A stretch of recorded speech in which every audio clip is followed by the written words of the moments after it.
Hello दोस्तों, क्या हाल है। आज तारीख है 22 अगस्त, दिन गुरुवार, हिंदी तिथि तृतीय। और आइए बात करते हैं आज की मुख्य समाचार में दिन भर की 30 बड़ी खबरों पर नजर डालते हैं। यूपी में 13 लाख से ज्यादा सरकारी कर्मचारियों की सैलरी पर लटकी तलवार। लिस्ट में आईएएस, पीसीज भी शामिल।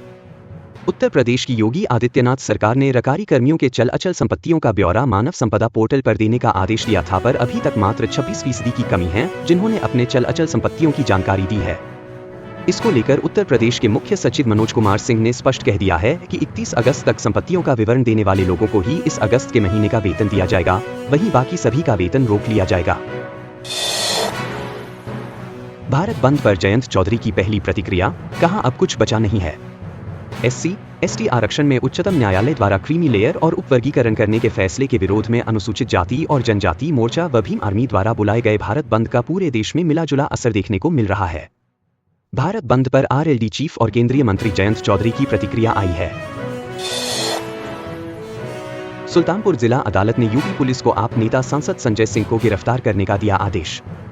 उत्तर प्रदेश में सुल्तानपुर जिला अदालत ने उत्तर प्रदेश पुलिस को 2 दशक पुराने सड़क नाकाबंदी विरोध प्रदर्शन मामले में आम आदमी पार्टी के सांसद संजय सिंह को गिरफ्तार करके 28 अगस्त को अदालत में पेश करने का आदेश दिया है। अदालत ने संजय सिंह की दोष सिद्धि के बाद आत्मसमर्पण करने में असफल रहने और मामले की सुनवाई को टालने पर कड़ी आपत्ति जताई है। इससे पहले इस महीने की 13 तारीख को संजय सिंह, समाजवादी पार्टी के नेता अनूप संडा और 4 अन्य लोगों के विरुद्ध गैर जमानती वारंट जारी किया गया था। इस मामले में कल सुनवाई होनी थी, लेकिन आरोपी अदालत में पेश नहीं हुए। आगरा में भारत बंद को लेकर सड़कों पर प्रदर्शन, समर्थन में आए बीएसपी कार्यकर्ताओं ने की जमकर नारेबाजी। सुप्रीम कोर्ट के अनुसूचित जाति जनजातियों को लेकर उपवर्गीकरण को लेकर की गई टिप्पणी के विरोध में देश भर के कई संगठनों ने भारत बंद का आह्वान किया है। देश भर के कई संगठनों के भारत बंद के आह्वान को बसपा सहित कई राजनीतिक दलों का भी समर्थन मिला है। भारत बंद के आह्वान के चलते आगरा की सड़कों पर बड़ी संख्या में लोग उतरे हैं और नारेबाजी कर रहे हैं। भारत बंद को बसपा के कार्यकर्ता हाथों में झंडे लेकर सड़कों पर उतरे हैं और अपनी मांगों को लेकर नारेबाजी कर रहे हैं। जन्माष्टमी के लिए बांके बिहारी मंदिर प्रशासन ने जारी की एडवाइजरी, इन्हें न लाएं साथ। मथुरा में वृंदावन स्थित बांके बिहारी जी मंदिर में 27 अगस्त की मध्य रात्रि को मनाया जाएगा भगवान श्री कृष्ण का जन्मोत्सव मनाया जाएगा, जिसके बाद 28 अगस्त को मंदिर में नंदोत्सव मनाया जाएगा। बांके बिहारी मंदिर में इसकी तैयारियां जोरों शोरों से शुरू हो गई हैं। वहीं प्रशासन ने भी दोनों उत्सवों को लेकर कमर कस ली है। महोबा में ऐतिहासिक कजली मेले का शुभारंभ, झांकियां देखने उमड़ी लोगों की भीड़। उत्तर भारत में अपनी आन, बान और शान के लिए मशहूर महोबा के ऐतिहासिक 843वां कजली मेले का उद्घाटन सदर विधायक, MLC और DM, SP ने संयुक्त रूप से फीता काटकर किया है। इस मौके पर अन्य जनप्रतिनिधियों भी मौजूद रहे, जहां पालिका अध्यक्ष ने सभी अतिथियों को पगड़ी पहनाकर जुलूस आरंभ कराया गया। ऐतिहासिक कजली मेले की शोभायात्रा को देखने के लिए लाखों की भीड़ महोबा की सड़कों पर दिखाई दी, तो वहीं सुरक्षा के मद्देनजर भारी पुलिस बल भी तैनात रहा है। कन्नौज रेप केस में पीड़िता की बुआ गिरफ्तार, आज कोर्ट में पेश करेगी पुलिस। कन्नौज रेप कांड में पुलिस को बड़ी कामयाबी मिली है। पुलिस ने इस मामले में पीड़िता की आरोपी बुआ को गिरफ्तार कर लिया है। बुआ ही उसे सपा नेता नवाब सिंह यादव के घर लेकर गई थी। पुलिस आज बुधवार को बुआ को कोर्ट में पेश कर सकती है। घटना के बाद से ही वो फरार चल रही थी। 69,000 भर्ती पर 24 घंटे में योगी सरकार ले सकती है बड़ा फैसला, इस फॉर्मूले पर हो रहा विचार। उत्तर प्रदेश में 69,000 शिक्षक भर्ती मामले में योगी सरकार अगले 24 घंटे में बड़ा फैसला ले सकती है। यह दावा सूत्रों ने किया है। यूपी के बेसिक शिक्षा विभाग की ओर से आंदोलनकारी छात्रों को यह जानकारी दी गई।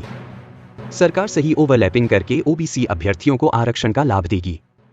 ओबीसी तबके के जो कैंडिडेट अनारक्षित की लिस्ट में क्वालिफाई करते हैं, उन्हें ओवरलैपिंग के जरिए अनारक्षित श्रेणी में ही रखा जाएगा।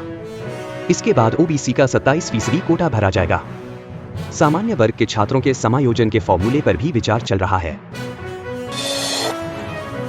आगरा कानपुर हाईवे पर दर्दनाक हादसा, खड़े ट्रक में घुसी अनियंत्रित कार, 4 की मौत और 2 घायल। इटावा जिले में आगरा कानपुर हाईवे पर दर्दनाक सड़क हादसा हो गया। बुधवार सुबह करीब 6:30 बजे कानपुर की ओर जा रही कार अनियंत्रित होकर हाईवे किनारे खड़े ट्रक में जा घुसी।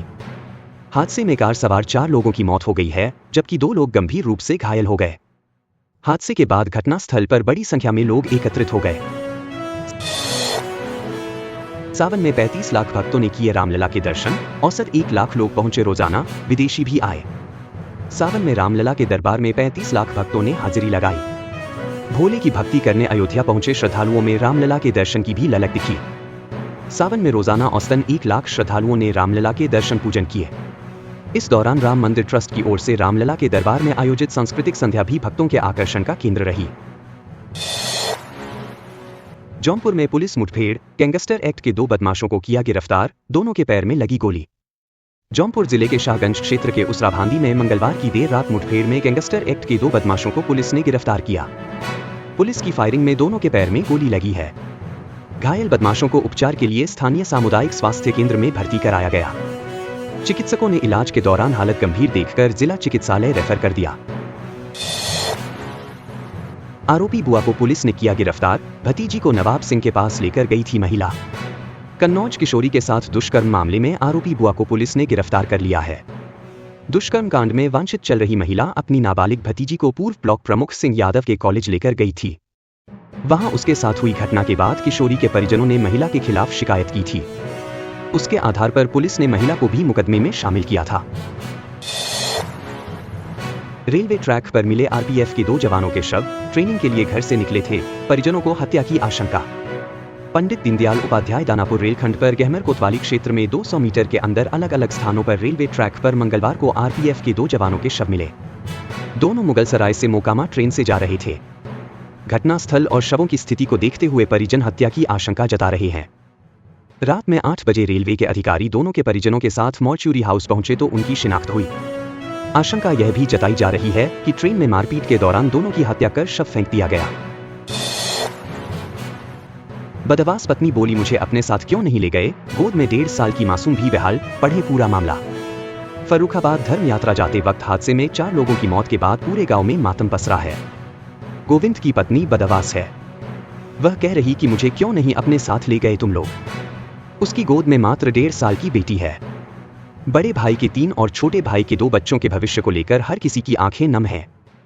अस्पताल के वार्ड बॉय ने बड़े भाई अनिल को सूचना दी थी। सर्जरी के मरीजों को नर्स के भरोसे छोड़ा, डॉक्टर के इंतजार में कराहती रही महिला। बीएचयू अस्पताल में हड़ताल कर रहे रेजिडेंट डॉक्टर इमरजेंसी सेवा जारी रखने का दावा तो कर रहे हैं, लेकिन हकीकत कुछ और है। मंगलवार को इमरजेंसी वार्ड में डॉक्टर की कुर्सी खाली रही। यहां न तो रेजिडेंट डॉक्टर ही ड्यूटी दे रहे हैं और न ही सीनियर डॉक्टर। इधर सीसीयू के बाहर गेट पर एक महिला जमीन पर लेटी दर्द से कराह रही थी। परिजन स्ट्रेचर और व्हील चेयर पर मरीजों को लेकर इधर उधर भटकते रहे। बिना दिखाए ओपीडी से लौटे रोगी, डॉक्टर ममिता की हत्या के विरोध में सड़क पर उतरे हड़ताली डॉक्टर, निकाली रैली। कोलकाता में डॉक्टर के साथ अमानवीयता और हत्या की घटना के खिलाफ जूनियर डॉक्टर हड़ताल के 6वें दिन सड़कों पर उतरे और लोगों को पत्र बांटकर समर्थन मांगा। डॉक्टरों ने हैलेट, जेके कैंसर और दूसरे अस्पतालों की ओपीडी बंद करा दी। हड़ताल से अस्पतालों में रोगी कम आए, जो आए वह भी बगैर दिखाए लौट गए। हालांकि इमरजेंसी सेवाएं जारी रहीं। एलेट में ओपीडी चैनल के बाहर जूनियर डॉक्टर बैठे रहे। प्राचार्य डॉक्टर संजय काला और उप प्राचार्य डॉक्टर ऋचा गिरी ने रोगियों को देखा। कोयले की आड़ में ओडिशा से ताजनगरी पहुंची गांजा की खेप, 5 तस्कर धरे गए। 1.25 कुंतल माल बरामद। उत्तर प्रदेश के आगरा में ओडिशा से आने वाले गांजे की तस्करी नहीं रुक पा रही है। सोमवार रात को शाहगंज क्षेत्र में कोयले की आड़ में ट्रक में छिपाकर 1.30 क्विंटल गांजा लाया गया था। Anti narcotics task force ANTF और शाहगंज पुलिस ने घेराबंदी कर ट्रक पकड़ा। 5 तस्कर गिरफ्तार किए। आरोपियों को जेल भेजा गया है। 2 आरोपी अभी फरार हैं। पूर्व सपा जिलाध्यक्ष के घर से नकदी समेत 20 लाख कीमत के जेवरात चोरी, जांच में जुटी पुलिस। समाजवादी पार्टी के पूर्व जिलाध्यक्ष एवं शिक्षक के घर से चोरों ने हजारों की नकदी समेत लगभग 20 लाख कीमत के जेवरात चोरी कर लिए। मंगलवार सुबह घर वालों को चोरी होने की जानकारी हुई। सूचना पर पहुंची पुलिस ने 4 घंटे छानबीन करने के साथ ही पूछताछ की। चोरी की बड़ी घटना के चलते फोरेंसिक टीम ने मौके से साक्ष्य जुटाए। मामला सदर कोतवाली के अंतर्गत आने वाले शहर के मोहल्ला तिलक नगर का है। काशी विश्वनाथ धाम में अभिनेत्री आरुषि निशंक और सिंगर कुमार सानू ने टेका मत्था, बाबा का लिया आशीर्वाद। प्रसिद्ध अभिनेत्री, फिल्म निर्माता और सामाजिक कार्यकर्ता आरुषि निशंक और भारतीय संगीत की दुनिया में मशहूर और सम्मानित गायक कुमार सानू ने बुधवार को श्री काशी विश्वनाथ दरबार में पहुंचे। धाम में पहुंचकर दोनों हस्तियों ने बाबा का दर्शन पूजन किया। इसके बाद कॉरिडोर का भ्रमण किया। दर्शन के बाद काफी खुश दिखे। अभिनेत्री आरुषि निशंक ने कहा कि बाबा विश्वनाथ के धाम में अलग ही सुकून है। वाराणसी में दिखा भारत बंद का असर, सड़क पर उतरे बसपा कार्यकर्ता, सपा ने भी निकाला पैदल मार्च। आरक्षण में वर्गीकरण के विरोध में 21 अगस्त को भारत बंद के आह्वान का असर वाराणसी में भी देखने को मिला। बुधवार को दोपहर में बसपा कार्यकर्ताओं, भीम आर्मी के कार्यकर्ताओं का हुजूम सड़क पर उमड़ पड़ा। कार्यकर्ताओं ने जिला मुख्यालय पर विरोध प्रदर्शन कर राष्ट्रपति को संबोधित ज्ञापन भी सौंपा। इस दौरान उनकी पुलिस से नोक-झोंक भी हुई। ज्ञानवापी मामले में वृंदावन के कथावाचक ने दाखिल किया नया वाद, आदेश के लिए पत्रावली सुरक्षित। ज्ञानवापी मामले में वृंदावन मथुरा के कथावाचक कौशल किशोर ठाकुर ने नया वाद दाखिल किया है। इस मामले में अंजुमन इंतजामिया मसाजिद कमेटी को प्रतिवादी बनाया गया है। सिविल जज सीनियर डिवीजन रितेश अग्रवाल की अदालत ने वादी के वकीलों का पक्ष सुनने के बाद आदेश के लिए पत्रावली सुरक्षित रख ली है। वादी श्री कृष्ण जन्मभूमि और आगरा की जामा मस्जिद के मामले के भी पक्षकार हैं। 15 दिन में दूसरी बार उफान पर गंगा, लगातार बढ़ रहा जलस्तर, घाटों पर मंडराया बाढ़ का खतरा। वाराणसी में बीते 15 दिनों में अब दूसरी बार तेजी से गंगा के जलस्तर में वृद्धि देखी जा रही है। गंगा के जलस्तर में बढ़ोतरी की वजह से काशी वालों की धड़कनें एक बार फिर बढ़ने लगी है। केंद्रीय जल आयोग की तरफ से मिली रिपोर्ट के अनुसार गंगा के जलस्तर में 1 से 2 सेंटीमीटर प्रति घंटे की रफ्तार से बढ़ोतरी हो रही है। वाराणसी में गंगा का जलस्तर 69 मीटर के करीब पहुंच चुका है, यानी कि खतरे के निशान से महज 3 मीटर नीचे गंगा बह रही है। वाराणसी के घाटों पर गंगा का पानी अब सीढ़ियों से ऊपर की तरफ पहुंच रहा है। इसी बीच वाराणसी के दशाश्वमेध घाट सहित अन्य घाटों पर वाटर कर्फ्यू जैसी स्थिति देखी जा रही है। सभी घाटों का संपर्क टूट चुका है। नाव संचालन पर पाबंदी के साथ साथ गंगा रौद्र रूप धारण करती हुई देखी जा रही है।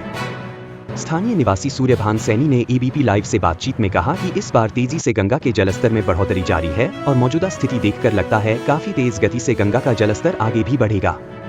वर्तमान में गंगा का जलस्तर 69 मीटर के करीब पहुंच गया है, जो खतरे के निशान से महज 3 मीटर नीचे है। गंगा के बढ़ते जलस्तर की वजह से अभी भी विश्व प्रसिद्ध गंगा आरती को छत पर संपन्न कराया जा रहा है। पूर्वांचल पर मंडराया बाढ़ का खतरा।